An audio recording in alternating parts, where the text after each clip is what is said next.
গত 11 তারিখ 5 মাস 2025 ইংরেজি তারিখে আব্দুল সালাম মেম্বারের বাড়ি থেকে ফরেস্ট ডিপার্টমেন্টের লোকেরা যে গাছগুলো উদ্ধার করেছে এগুলো আব্দুল সালাম মেম্বারের গাছ নয়। এগুলা আব্দুল সালাম মেম্বার কতগুলো কিশোর জ্ঞান তাদের থেকে গাছগুলো উদ্ধার করে তাদের মাধ্যমে মেম্বারের বাড়িতে আনে। জেহাদ, নোমান, রনি, হৃদয় থেকে গাছগুলো উদ্ধার করে এবং উদ্ধার করার পরে মেম্বার ফরেস্ট ডিপার্টমেন্টের লোকদেরকে ফোন দেয় গাছগুলো নিয়ে যাওয়ার জন্য। তো ফরেস্ট ডিপার্টমেন্টের লোকেরা বলতেছে মানে আজকে যাব কালকে যাব বলে আর গাছগুলো নেয়নি। তো এর ফাঁকে মেম্বার গ্রেপ্তার হয়ে যায়।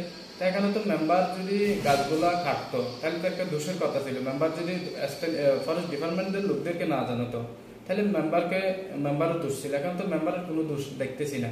অযথা মেম্বারকে কেন ফাঁসানো হচ্ছে? আমরা এটার সুবিচার চাই।